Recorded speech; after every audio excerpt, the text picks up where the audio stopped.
Je donne tous les textes et après, je ne sais pas si on m'entend bien dans la salle. J'ai un problème avec mes retours. J'ai l'impression que je ne m'entends pas beaucoup. Pardonnez-moi. Si on m'entend bien dans la salle, c'est bon. Si la salle m'entend bien, c'est le plus important. 1 Samuel 22. Oui. 1 à 2. Verset 1 à 2. David partit de là et se sauva dans la caverne d'Adullam. Oui. Ses frères et toute la maison de son père la prirent et ils descendirent vers lui. Yes. Tous ceux qui se trouvaient dans la détresse, qui avaient de créanciers ou qui étaient mécontents, se rassemblèrent auprès de lui. Et il devint leur chef. Et s'ils se joignirent à lui environ 400 hommes. De là, David s'en alla. 2 Rois chapitre 2, le verset 13 et 14.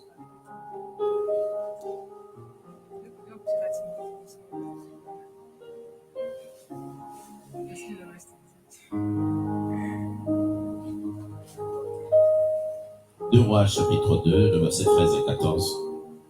2 Rois chapitre 2, verset 13 à 14. Oui. Je le lis au nom de notre Seigneur Jésus-Christ. Et il releva la maison, et il releva le manteau qu'Élie avait laissé tomber, puis il retourna et s'arrêta au bord du Jourdain. Il prit le manteau qu'Élie avait laissé tomber et il en frappa le seau et dit: où est l'Éternel, le Dieu d'Élie? Lui aussi il frappa le seau qui se partagèrent ça et là, et Élisée passa. Amen. Seigneur, change le logo sans rément au nom de Jésus. Amen. Pouvons nous asseoir. Pasteur Alain, merci pour l'invitation et maman. Que Dieu vous bénisse. Le pasteur Alain est vraiment venu au Seigneur. On doit les délivrer. Encore une chose, c'est le Mvoitou. Il aime beaucoup le Mvoitou. Que Dieu les délivre, lui et maman, au nom de Jésus. Le Seigneur a fait un grand travail, mais le Mvoitou, lui et maman, il y a encore beaucoup de travail à faire sur le Mvoitou. Mais que Dieu les aide au nom de Jésus. Merci beaucoup pour l'invitation. Les hommes de Dieu qui sont dans la salle, je vous respecte. Un grand merci pour votre présence. Tous nos invités, un grand merci. Nous allons nous entretenir aujourd'hui et demain sur nos invitations. Nous avons convoqué à 14h. On s'excuse beaucoup. Mais donnez-moi en 40 minutes. Et puis on ne pourra pas aviser de votre journée. Certaines sont venues depuis un bon moment. Vraiment, que Dieu vous bénisse. Et on s'excuse sincèrement. Et c'est les aléas de certaines petites organisations. Mais demain, notre église, nous allons être à plus près là à midi pour commencer la prédication plus tôt. Le pasteur nous a parlé sur ce terme clairement que l'huile doit couler. Parce que nous savons que tous les enfants de Dieu, l'huile fait partie des éléments d'alliance. Il y a le vin, il y a le bleu, il y a l'huile. Ce sont ces 3 éléments pour tous les connaisseurs de la parole de Dieu qui font partie des éléments d'alliance. Parce que quand Isaac bénit Jacob, il dit donne-lui du bleu. Et quand il faut oindre un roi, on parle de l'huile. C'est l'huile qui établit le roi. Et la différence pour le prédicateur, ils savent que quand il fallait oindre Saoul, on a utilisé une fiole, mais quand il fallait oindre David, on a utilisé une corde. L'huile est la chose qui est capable, que quand les choses sont compliquées, ça doit devenir facile par la présence de l'huile. Mais mon sous-thème sur lequel je vais essayer d'aborder, d'avancer, avant de parler de l'huile encore demain avec beaucoup plus de profondeur, mon sous-thème que je vais développer, c'est que l'atmosphère, c'est la chose qui permet que l'huile coule ou l'huile ne coule pas. Si l'atmosphère n'est pas bonne, laisse-moi te dire que l'huile ne va pas couler. Je donne un exemple. Tu peux donner naissance à des jumeaux qui sont des jumeaux identiques. Mais un grandit chez moi au Congo et l'autre grandit au Japon. Tu le fais rencontrer 30 ans après. Tu verras qu'ils se ressemblent que de visage. Mais de fonctionnement, de manière, ça ne sera pas la même personne. Qu'est-ce qui a influencé? C'est l'atmosphère. Tu peux avoir l'huile Mais si tu es dans l'atmosphère, le pire de tout, c'est que notre Seigneur avait l'huile, notre Seigneur. Et la Bible dit que chez lui, il n'a pas guéri, ceci ce n'est que des petites fièvres. Et pourtant, il était 100% Dieu, 100% homme. Et c'est pour dire tout simplement ce que l'élément qui peut permettre que l'huile avance, c'est l'atmosphère. Si l'atmosphère est bonne, les choses vont aller mieux. Si l'atmosphère est mauvaise, les choses ne vont pas aller mieux. C'est pour te dire que je peux allumer une tige d'allumettes. En allumant une tige d'allumettes, dans une salle humide, qu'est-ce qui va se passer? Aidez-moi. La tige d'allumettes va s'éteindre. La même tige d'allumettes, si dans une salle, on a ouvert le gaz et j'allume la tige d'allumettes, qu'est-ce qui va se passer? Explosion. Donc le problème, ce n'est pas la tige d'allumettes, c'est l'atmosphère. Il y a des hommes de Dieu, j'y arriverai dans mon message plus loin, qui peuvent se dire, ici, ça ne va pas. Souvenez-vous de Philippe, il était diacre, mais quand il est transporté dans une autre atmosphère, il devient évangéliste. Donc l'atmosphère peut permettre que l'huile coule, l'atmosphère peut permettre que l'huile soit séchée. Alors nous allons tout faire pour que l'atmosphère soit bonne, pour que l'atmosphère soit meilleure, pour que l'atmosphère permette à ce que l'huile puisse couler. Le problème, c'est quoi? La vie n'est pas dirigée par ce que nous pensons, la vie est dirigée par l'atmosphère. Il est dit par tous les gens qui ont fait des grandes études, ils attestent ceci. Pour réussir dans la vie, tu n'as besoin que 20% de tes efforts. Et les 80% dépendent de l'environnement. Si tu as grandi dans un environnement où tout va bien, tu n'as que 20% d'efforts. Souvenez-moi, moi je suis originaire du Congo, et certains d'entre nous peuvent être originaires de l'Angola, et certains peuvent être originaires de Nigeria. Je peux vous dire qu'il y a un joueur, pour moi j'aime le foot, si c'est un péché, délivrez-moi. Un joueur de football, certains qui aiment le foot connaissent un certain Dédé Okocha. Je peux vous dire qu'au Nigeria, il y a beaucoup de Dédé Okocha. Mais ils n'ont pas eu la grâce de venir avoir une académie européenne. Chez moi au Congo, il y a beaucoup de Blaise Matuidi ou de Claude Makelele, de très bons joueurs. Mais à cause de l'atmosphère de là où ils vivent, les talents là, il y a des talentueux comme ça qui pouvaient être de meilleurs joueurs du monde. Mais ils sont nés à Katakukombe. Et laisse-moi te dire, et ils vont jouer là, on leur donne des bananes et des maïs tout simplement. Et il n'y a pas quelqu'un qui peut aider que le talent là puisse exceller. Parce que l'atmosphère a la capacité de t'aider, d'aller de l'avant. L'atmosphère a la capacité de permettre que l'huile puisse couler, ou l'atmosphère a la capacité de bloquer l'huile. Mais nous allons changer l'atmosphère. Dans la vie, quand on marche ensemble, quand on marche à deux, laisse-moi te dire, la vie n'est pas un lieu d'équilibre. La vie, c'est un lieu où on est en train de s'imposer. Quand tu marches avec un ami, c'est soit ton atmosphère qui domine, soit c'est son atmosphère. Et quand vous marchez ensemble, la Bible dit, le fils des ténèbres sont plus sages que le fils de la lumière. Je m'explique. Quand on nomme un ministre dans mon pays, qui ne connaît pas le Dieu de la Bible, que fait ce ministre-là? Quand il arrive, il fait venir le marabout, il fait venir les traditionnalistes. Il dit, on tue une chèvre. Il le met là pour dire que je ne savais pas qui habitait avant, mais maintenant c'est moi qui m'habite. Pour dire que je ne connais pas l'atmosphère qui était dans cet endroit, maintenant j'impose mon atmosphère. Mais le problème, parce que le fils du ténèbre savent que si l'atmosphère n'est pas bonne, il y a des gens, tu te lèves chez toi pour aller à l'école, tu es bien, même pour aller au travail, tu es bien. Mais quand tu arrives au travail, comme il y a des gens qui sont avisés, qui imposent leur atmosphère au travail, toi tu arrives, tu trouves au travail, tu commences à avoir mal à la tête, tu as la lourdeur, tu n'es pas bien, parce qu'il y a des gens qui ont imposé leur atmosphère. Et dans cette conférence, nous allons changer l'atmosphère et nous allons commencer à vous travaillez ensemble. Vous voyez ces collègues, quand vous terminez le travail, ils restent toujours en dernier. Tu crois qu'il reste en dernier parce qu'il aime le travail plus que toi? Non, parce qu'il reste imposé l'atmosphère sur les lieux. Toi aussi, tu peux arriver au travail avant tout le monde. Commencer à parler en langue. Commencer à prier, commencer à déclarer des choses de Dieu, de dire qu'ici, aucune autre atmosphère ne règne si c'est que l'atmosphère de mon Dieu à moi, et que le seul Dieu de la Bible doit régner dans cet endroit. Parce que quand vous êtes ensemble dans une relation, sachez que même dans une amitié, c'est ton atmosphère ou c'est l'atmosphère de l'autre qui doit dominer. Mais je dis que les choses vont changer. Tu ne vas plus subir l'atmosphère des autres. C'est toi qui vas imposer ton atmosphère et lui va couler d'une manière extraordinaire dans les noms puissants de Jésus. Le problème, c'est que le fils des ténèbres sont plus avertis. Je vais donner un exemple. Moi, j'ai grandi un peu à Kinshasa. Quand tu grandis à Kinshasa, même pour ceux qui ont grandi à Bruxelles ou à Paris, vous voyez, l'atmosphère a la capacité d'affecter la vie des hommes d'une manière extraordinaire. Et quand quelqu'un habite à Kinshasa, pour ceux qui ne connaissent pas Kinshasa, les enfants qui sont en Europe, les Banapoto, à Kinshasa, nous avons des communes. Et ces communes, il y a une commune qu'on appelle Matete. Il y a une autre commune qu'on appelle Lemba. Et moi, j'ai grandi à Limete. Il y a des communes qu'on appelle Gombe. Il y a une autre commune que les gens là qui aiment le bois là, à Bandal.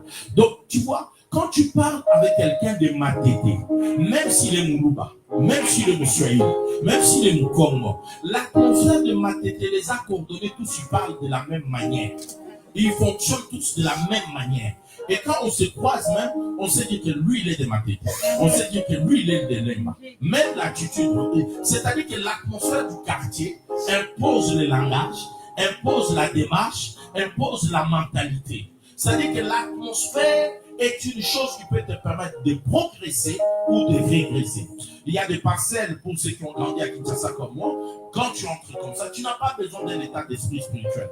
Tu sens que tout est lourd dans cette parcelle. Et quand il y a des locataires de gens, les enfants de ces quartiers-là ne se marient pas. Tout le monde donne des enfants de naissance dans des maisons. Parce que l'atmosphère du quartier et le fait que comme ça, les gens vivent les uns sur les autres, c'est tellement lourd. Et tu entends quelqu'un dire, je dois sortir de ces milieux pour pouvoir m'en sortir. Il y a des gens que tu as connus au Congo, en Angola, à Kigali, tu les voyais dans une certaine manière de vivre. Le même personne arrive en Europe, tu vois qu'il a un autre état d'esprit, il progresse différemment. C'est parce que l'atmosphère du milieu là était en train de l'asphyxier et le bloquer. Et quand un enfant spirituel est quelque part, tu as la capacité de détecter l'atmosphère, de savoir que c'est positif ou c'est négatif. Mais je vais te dire au nom de Jésus, nous n'allons pas rester à la dimension de détecter l'atmosphère. On doit quitter de la dimension de la détecter pour la transformer. Et quand la transformer, de sorte que l'atmosphère ne te soit pas seulement défavorable, mais que l'atmosphère te devienne favorable. Tu es né dans une famille où l'atmosphère est le fait que tout le monde divorce. Et l'atmosphère est le fait que tout le monde vive dans le célibat. L'atmosphère est le fait que tout le monde, les femmes trompent leur mari. Le mari trompe leur femme. Les hommes sont en train de battre leurs femmes comme s'ils ont un sac de boxe. Mais le Saint-Esprit va nous aider, par la personne du Saint-Esprit, par le nom puissant de Jésus de Nazareth, à pouvoir changer les négatifs en positif. Nous ne devons pas seulement détecter l'atmosphère, nous devons changer l'atmosphère. Je suis venu ce soir et demain, je suis venu dans le nom de Jésus que tu as trop subi. Il est temps que tu arrêtes de subir. Il est temps que tu arrêtes de subir. Ce n'est plus le toi qui vas subir, c'est les gens qui vont subir ton Dieu à toi. Parce que tu as trop subi. Laisse-moi te dire, le problème avec nous les chrétiens, c'est quoi? Nous venons à l'église, le frère Delbert Maestro, comme on l'appelle chez nous, nous amène dans la présence de Dieu, nous adorons, nous changeons l'atmosphère. Mais le problème, c'est que la vie, on ne la vit pas à l'église. La vie, on la vit au travail. La vie, on la vit à la maison. Maintenant, il faut avoir la capacité de dire, le changement d'atmosphère que je crée ici, il faut que je l'amène à la maison. Chez moi au Congo, quand quelqu'un commence une boutique, un petit endroit, il veut vendre, il veut avancer. S'il est païen, il va chercher son marabout, qui lui amène un peu de l'eau, il vient jeter là, il vient imposer son atmosphère. Mais nous, tu es enfant de Dieu, tu as commencé les affaires. Même dans ta petite, quand est-ce que tu as appelé ton pasteur? Tu as préparé une offrande. Daddy, viens, prie dans cet endroit. Je ne sais pas qui habitait dans cette maison avant moi. Je vais vous donner un témoignage. Un moment, j'étais locataire. J'ai loué une maison où je pouvais payer 1200, 1300. Pour France, ce sont des grands loyers. En Belgique, c'est des loyers habituels. Et je n'avais jamais eu de dette. Il faut fois je me retrouve dans un HLM avec un loyer de 600 €, je commence à avoir des dettes. J'ai dit non, il y a un problème. Il y a des endroits où l'atmosphère t'apaise tellement et tu commences à vivre chez toi. Quand est-ce que tu as fait appel à ton daddy? Daddy, viens, je mets une offrande ici. Parle. Je ne connais pas qui habitait dans cette maison avant. Oh, peut-être cette maison, il y a eu quelqu'un qui s'est suicidé dedans. Et l'esprit de suicide est en train de régner dans cette maison. Et quand vous arrivez, vous ne comprenez pas que vous vous chamaillez matin, midi, soir, parce que l'atmosphère qui règne dans cet endroit n'est pas une bonne atmosphère. Mais nous sommes venus au nom de Jésus. Dans cette conférence, je veux dire que l'atmosphère va changer. L'atmosphère changera au nom de Jésus. Même si l'ennemi ne veut pas, c'est que Dieu déclare, c'est ce qui va se faire. Le Seigneur ne nous a pas déplacé, moi et mes enfants, pour venir faire le tourisme à Bruxelles. Nous sommes venus pour que la vie d'une femme et d'un homme puisse changer dans le nom puissant de Jésus-Christ. Les enfants des ténèbres connaissent le principe de comment changer l'atmosphère afin que les choses coulent en leur faveur. Et nous aussi, dans cette conférence, nous allons changer l'atmosphère. Et les choses vont changer d'une manière extraordinaire. Je vois déjà mon oiseau pour la combo naïs. Quelqu'un n'a pas dit amen plus que ça. Si tu étais toi, tu allais dire, Daddy, papi,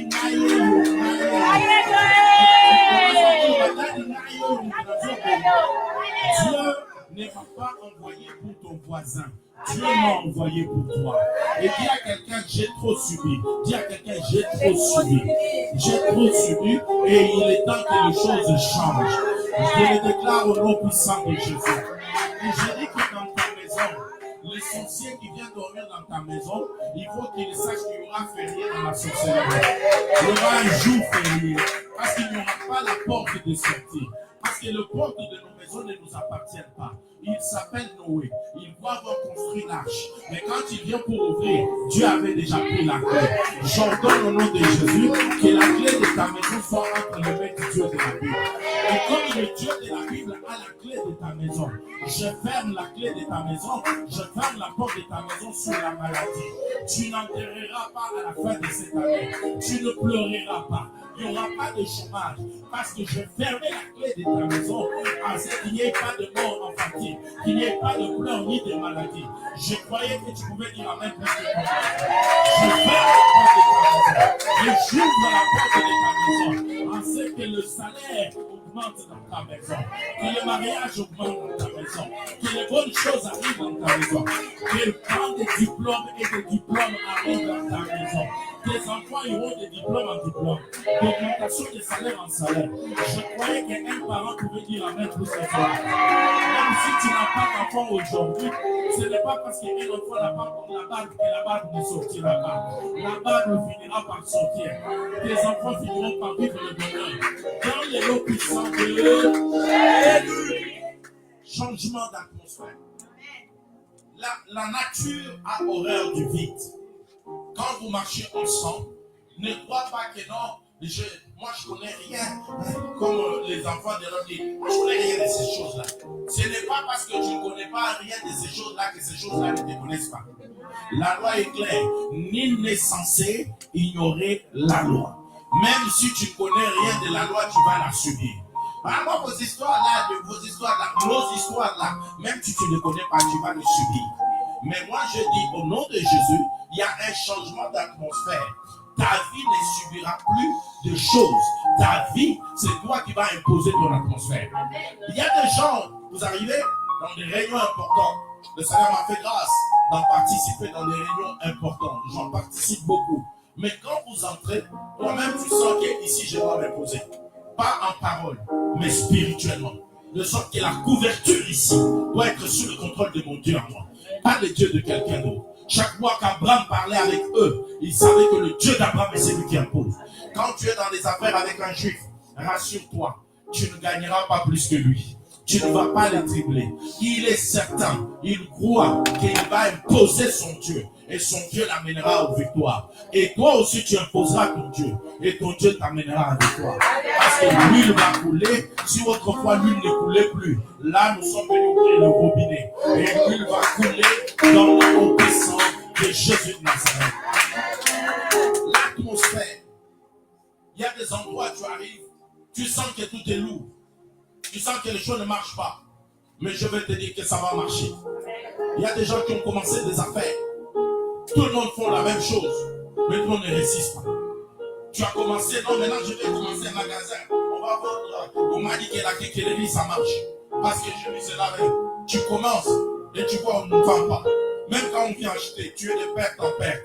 Le problème, c'est pas un problème que nous vendons pas la même chose. Nous pouvons vendre la même chose. On ne va pas prospérer de la même manière. Parce que c'est l'atmosphère qui va faire la différence. Quelqu'un n'a pas dit amen puisqu'il faut voir ça. Il ne suffit pas de détecter l'atmosphère. Le problème, c'est que nous venons à l'église, nous prions, nous gênons, nous créons des choses. Mais le problème, c'est que nous ne voulons pas vivre les choses que nous disons dans l'église. Je vais répondre comment changer l'atmosphère. Mais la première question que je me suis posée en méditant sur ces choses, quand on dit ces textes-là que tu lis avec beaucoup d'attention, même avec fierté, ainsi déclare la parole, tout lieu où foulera la plante de ton pied, je te le donne en possession. Mais c'est quoi? C'est un problème de poser l'atmosphère. Le problème de la lumière, quand la lumière arrive, le ténèbre doit fuir. C'est un principe simple. Dès que j'éteins, le ténèbre arrive. Dès que j'allume, les ténèbres doivent fuir. C'est-à-dire que tu dois savoir imposer ton atmosphère. Et que tu arrives dans un lieu, tu vois que je contrôle tout ici. C'est-à-dire que une personne ne bouge spirituellement parce que j'ai amené un Dieu qui fait à l'éclairage. Quelqu'un qui créait des conflits dans des familles. Tu sais que tu as l'esprit d'intelligence, l'esprit de sagesse comme celui qui était sur Salomon. Au point de dire donner l'emphase à celui-là. Et tu sais détecter que le menteur est celui-là. Tu mets ton atmosphère de sagesse afin que les choses ne restent pas telles que le monde pouvait imaginer. Je dis que l'atmosphère va faire que les choses vont changer. La première question, qui peut changer l'atmosphère? La première personne qui peut changer l'atmosphère, ce n'est pas n'importe qui. La première personne qui a le droit de changer l'atmosphère, c'est l'héritier. Mais le problème de l'héritier, ce n'est pas n'importe qui. L'héritier, être l'aîné de la famille ne fait pas de toi l'héritier. Et je répète, être l'aîné de la famille ne fait pas de toi l'héritier. Porter le nom de papa ne fait pas de toi l'héritier. L'héritier, ce n'est pas celui qui porte le nom, c'est celui qui porte l'esprit du Père. Dans nos familles, on a toujours ce problème. On donne parfois l'héritage à la position au lieu de donner à l'esprit. Et c'est pourquoi il y a beaucoup de conflits. Souvenez-vous, chez les enfants de Jacob, l'aîné c'est Ruben. Il dit, Ruben, toi mon premier-né, ma force, ma vigueur. Mais l'héritier véritable du trône, on parle de Joseph et de Judas. Souvenez-vous que ce n'est pas d'être l'aîné. Le problème c'est que la position ne signifie pas que tu as la chose. La position n'est qu'un endroit, un nombre. Mais la chose, c'est aller avoir l'esprit du Père. Un père pouvait regarder cet enfant à mon esprit. Il parle comme moi, il réfléchit comme moi. Et même dans l'église, on a ce problème-là. C'est parce que je suis arrivé le premier. Arriver le premier ne fait pas droit d'héritier. Le problème, c'est d'avoir l'esprit du Père. C'est lui qui n'a pas l'esprit du Père va conduire le manteau. La Bible dit, Élie monte et il est en train de monter et il fait tomber le manteau. Laisse-moi te dire, n'importe qui pouvait arracher le manteau, le porter sur lui et commencer à dire à tout le monde, j'ai le manteau d'Élie, c'est moi l'héritier d'Élie. Avoir le manteau ne fait pas de toi l'héritier. Ce n'est pas le titre qui fait de toi quelqu'un d'important. Je suis archibishop, je suis pasteur, les gens connaissent que dans mes affiches, je mets toujours ouvrier du Seigneur. Je ne suis pas contre le bishop, j'aime beaucoup. Je ne suis pas contre l'apostolat, c'est un ministère biblique tout simplement. Mais le Seigneur s'explique, ça fait 30 ans que je prêche cet évangile. Chaque week-end, je suis quelque part dans le monde. Ici, je suis là. Le week-end prochain, je suis en Suisse. L'autre week-end, je suis partout. Et je disais à mes enfants, autant je prêche dans une salle de 10 000 personnes, autant je prêche devant 2 personnes, c'est des âmes que je gagne pour le Seigneur. Je viens avec la même détermination, avec la même joie. Je suis arrivé dans notre belle ville de Dizel hier soir, enfermé dans ma suite, en train de préparer cette conférence. Parce que chaque personne qui est en ces lieux est importante.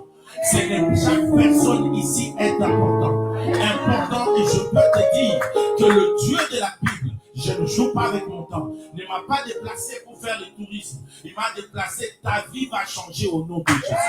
Quand Dieu m'a appelé, il m'a dit une chose, va et bénis mon peuple. Celui que tu béniras, moi je le bénirai. Et je te dis que ta vie sera bénie. Il y aura l'avant et l'après cette conférence. Et même dans la vie de notre église ici, il y aura l'avant et l'après cette conférence. Quelqu'un n'a pas dit amen plus que ça. Quelqu'un n'a pas dit amen plus que ça. Avoir la position ne fait pas de toi l'héritier. Ne fais pas peur aux gens par tes titres. Fais peur aux gens par tes œuvres. La Bible dit c'est par ses œuvres que l'Éternel est reconnu. Qu'as-tu fait? Qu'est-ce que tu fais? Non, moi, il y a même quelqu'un qui peut se battre parce qu'on l'a appelé frère. Oh, laisse-moi te dire, laisse-moi parler un de nos aînés. Je parle de papa Kizamina. Tout le monde peut l'appeler l'évangéliste Kizamina. Mais des choses qu'il a fait avec Dieu, il est toujours évangéliste. Il n'a pas cherché à être archibishop. Laisse-moi parler de Renard Bunke. Nous l'appelons tous Renard Bunke. Mais ces choses qu'il a fait avec Dieu. L'héritier, ce n'est pas celui qui grandit les titres. Ce n'est pas les titres qui te fait, mais c'est toi qui fais les titres. C'est toi qui peux le dire.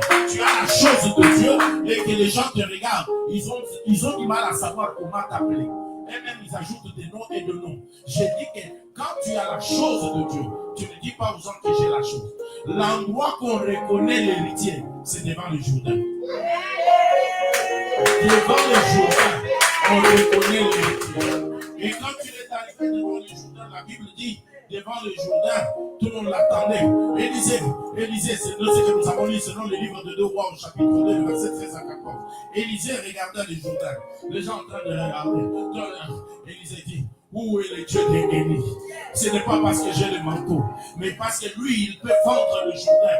Moi aussi, je peux fendre le Jourdain. La Bible dit, il frappa et le Jourdain se sépara. Si tu es l'héritier, fais les œuvres du Père. Si tu es l'héritier, agis comme le Père. Laisse-moi te dire, la position, ce n'est pas ce qu'il faut, mais avoir l'esprit du Père, c'est ce qu'il faut. La Bible dit, le premier Adam a échoué. Mais le dernier Adam n'a pas échoué.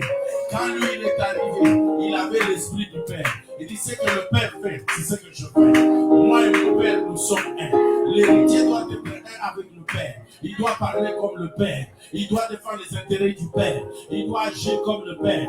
Ce n'est pas, nous parlons un peu du contexte ecclésiastique. Je vous une parenthèse, le pasteur me comprendront. Quand parlons de Paul et de Timothée. Quand il appelle Timothée, il dit, Timothée, mon fils bien-aimé. C'est comme quand j'appelle des mères. C'est mon fils bien-aimé. Pourquoi je l'appelle mon fils bien-aimé? Timothée n'est pas converti dans le ministère de Paul. Mais toute sa vie a été dirigée par Paul. Il avait un parent qui était romain et la mère qui était juive.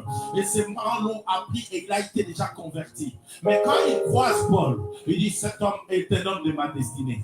Et il dit non, Timothée est mon fils bien-aimé. Mais Tite, son père et sa mère étaient romains. Tite ne s'est converti dans le ministère de Paul. Mais quand Paul parle de Tite, il dit Tite, toi mon vrai fils. Alors les deux sont les enfants de Paul. Mais quand il faut envoyer en mission, il envoie Tite. Pourquoi il envoie Tite? Parce que Tite avait une attitude courageuse.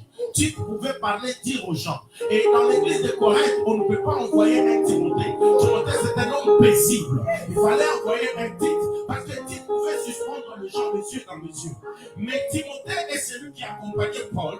Et c'est pourquoi il avait une atmosphère, un tempérament de douceur. C'est pourquoi quand Paul l'écrit, quand il dit que personne ne méprise ta jeunesse. Mais il ne dit pas ça à Tite. Pour Mégana Tite. Donc tu peux essayer avec Timothée, mais pas avec Tite. Mais tous les deux sont les fils de Paul. L'autre est un fils bien-aimé. L'autre c'est un vrai fils de Paul. Et Paul ne fait pas de distinction. La fonction, il leur donne en fonction de leur tempérament, pas en fonction de leur appartenance. Que non, lui il est venu, il était déjà converti hier, je dois faire attention. Non, c'est lui qu'on laissait l'église, c'est à Timothée. C'est lui qu'on envoyait, c'est à Tite. C'est à cause de leur tempérament. Et tout ça. Pourquoi papa ne me donne pas moi? Il donne à l'autre. C'est un problème de tempérament. Toi, tu parles mal aux gens. Tu veux qu'on te mette à l'accueil. Tu ne reçois pas les gens en souriant. Pourquoi? Tu veux qu'on te mette à l'accueil. Pourquoi? C'est en fonction de ton tempérament qu'on fait tout cela. Toi, quand on te demande l'argent, tu dis, les mecs passent la charité. Et tu veux qu'on te donne la caisse de l'église? Non. C'est ton tempérament qui détermine la position. Vous êtes tous mes enfants, mais chacun sera fait selon ton tempérament, selon son attitude, selon sa manière de faire. Je ferme la parenthèse. L'héritier est capable de changer l'atmosphère. Dis à quelqu'un, sois un héritier, sois un héritier.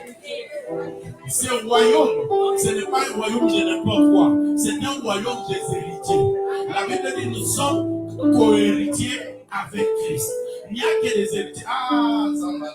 Est-ce que quelqu'un dit amen pour ce qu'on voit ça? Je vais te partir à s'améliorer au nom de Jésus. Dis-moi, Dadi Loba. Naloba. Loba, Dadi Loba. Naloba. Naloba. Tu n'as pas d'aller au final au monde. Tu n'as pas au final au monde. Héritier mon goût. Parce que tu laisseras l'héritage à tes enfants. C'est pas le royaume des héritiers. La Bible dit un bon parent est celui qui laisse un héritage à ses enfants. Après ta mort, il y aura la paix dans ta famille. Ils se partageront l'héritage. Et ils diront, ma mère est une grande dame. Mon père est un grand monsieur. Il m'a laissé l'héritage. Si ton père ne t'avait pas laissé de maison, toi tu laisseras des maisons à tes enfants. Tu n'as pas dit amen. Tu n'as pas dit amen. Si ton père n'a pas laissé de voiture, toi tu laisseras des voitures. Si ton père a laissé des voitures, toi tu laisseras des hélicoptères. Si il a laissé des hélicoptères, toi tu laisseras des avions. Pourquoi tu dis pas même plus que ton voisin? La manière dont tu dis amen, dis les autres mots. Tu n'as pas laissé plus que ton voisin.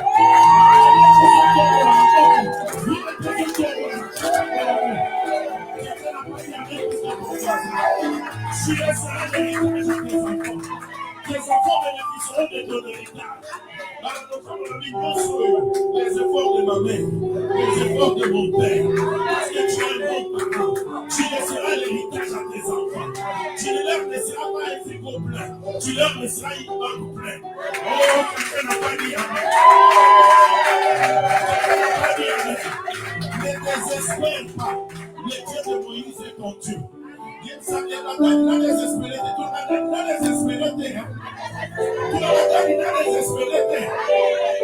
Oui, ne désespère pas. Parce que le Dieu que je te prêche ici, il a pris un homme de 80 ans qui s'appelle Moïse. Et il a fait le grand prophète de toutes les générations. Et quelqu'un n'a pas compris. Ton grand-père, tu sais à quel âge il s'est marié? Demande mon daddy à quel âge? Demande mon daddy à quel âge? Non, tu n'as pas bien posé la question. Pose-moi la question, daddy à quel âge? Non, tu n'as pas bien posé la question. Pose-moi la question, daddy à quel âge? Oui, je parle de Jacob. Son frère s'est marié à 35 ans. Mais lui, Jacob, il s'est marié à 84 ans. À 84 ans. Quand son père le bénit, il était à 77 ans. Mais quand il arrive chez Laban, il va travailler 7 ans. Ça ramène à 84 ans. C'est là où il va épouser la première femme. La semaine 18, il prend la deuxième Yayongo à travailler. Les jours 7 ans. Mais laisse-moi te dire, la destinée n'est pas avec ceux qui se sont mariés tôt, mais avec ceux qui ont le programme de Dieu.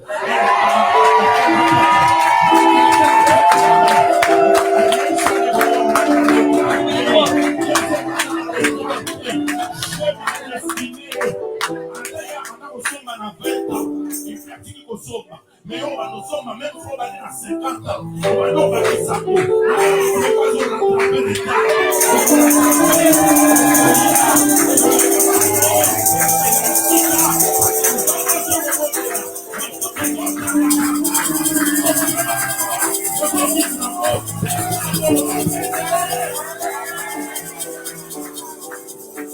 Quand l'atmosphère change, les choses changent.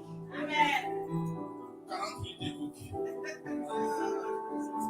Je dois respecter votre temps. Un héritier de pas comme c'est un royaume d'héritiers. C'est un royaume. Dis à ton voisin, c'est un royaume d'héritiers. Dis à ton voisin, moi là, dis le moi je laisserai l'héritage à mes enfants et à mes petits-enfants. Ils bénéficieront de ton héritage. Les petits-enfants vont commencer. Tout ça, c'est mon grand-père. Tout ça, c'est mon grand-père. Même après ta mort, on parlera de toi. On parle de toi. Tout ça, c'est mon grand-père. Tout ça, Ça, c'est ma grand-mère. C'était une grande dame. Celle qui a fait tout ceci. C'était un royaume d'héritier. C'est un royaume d'héritier. On laisse l'héritage.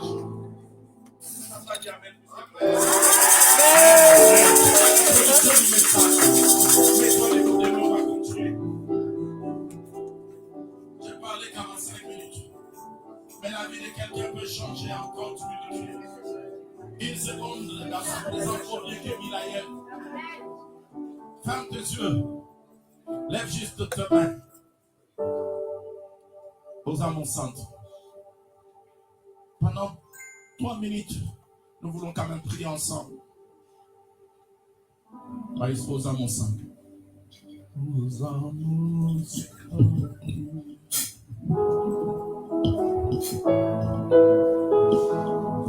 Ferme tes yeux. Lève tes mains, chante avec moi.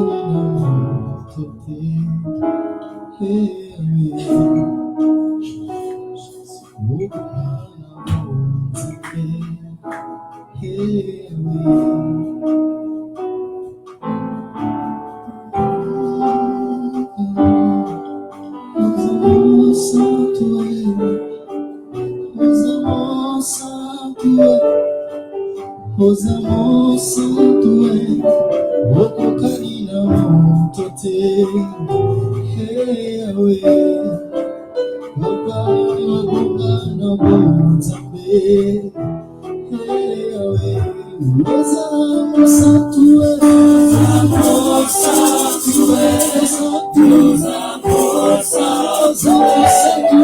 osamo santué, Yesu, osamo santué, okokanina montote, hewe, wagongana bonzambe, hewe, tu es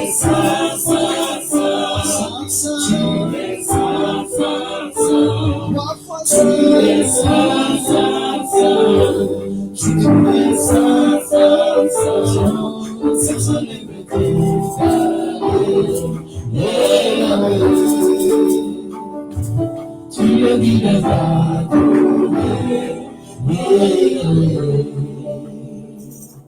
Tous ceux qui désirent une prière, touchés par le message, viens rapidement. Tu ne t'es pas déplacé en vain. Tu souhaites la position de main. Viens rapidement, je vais prier pour toi. On peut juste déplacer la chair. Pour tous ceux qui souhaitent la prière, venez, je vais prier pour vous. Que Dieu te bénisse. Ferme tes yeux, que toute l'église de mon nom, bénissons le Dieu de la Bible. Dis que l'atmosphère va changer pour ta santé, pour tes affaires, pour tes projets, que les choses doivent changer. Rien ne doit rester comme avant, parce que Dieu est fidèle. Je vois une onction particulière qui est en train de descendre. Maman, lève tes mains. Soyez derrière elle. Mais c'est pas ma main, c'est ta main. À qui vous demandez. Je déclare que l'onction qui bouleverse. Oh Dieu, Père, celle-ci, c'est la vie.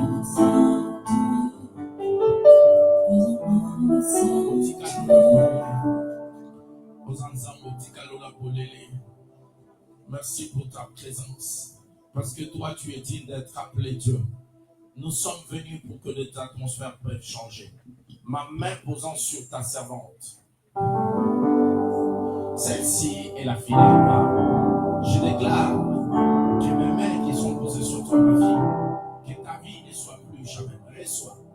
Reçois une visitation de la tête jusqu'au pied. Reçois, maman. Tu ne rentreras pas. Soyez derrière. Tu ne rentreras pas tel que tu es venu. Tu ne rentreras pas tel que tu es venu.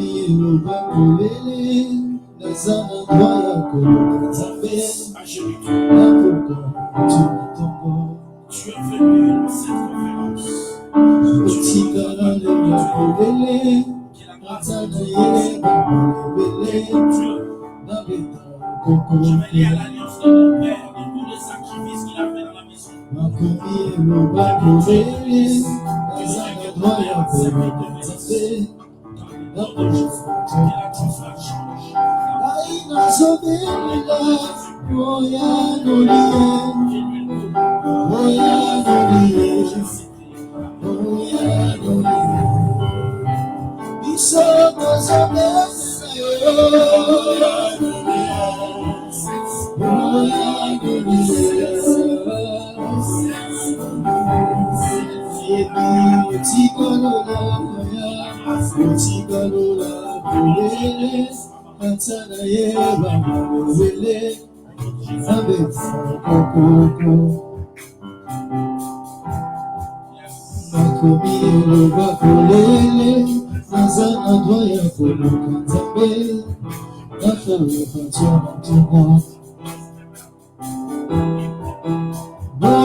Ce soir, j'ouvre le robinet. Il va couler.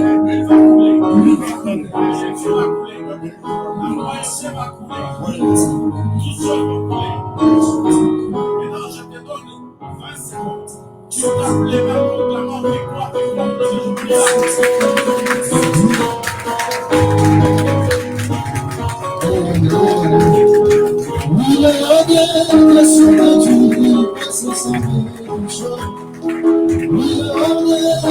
chanter ses fini ses causes. Moi je n'ai jamais vu un homme chercher son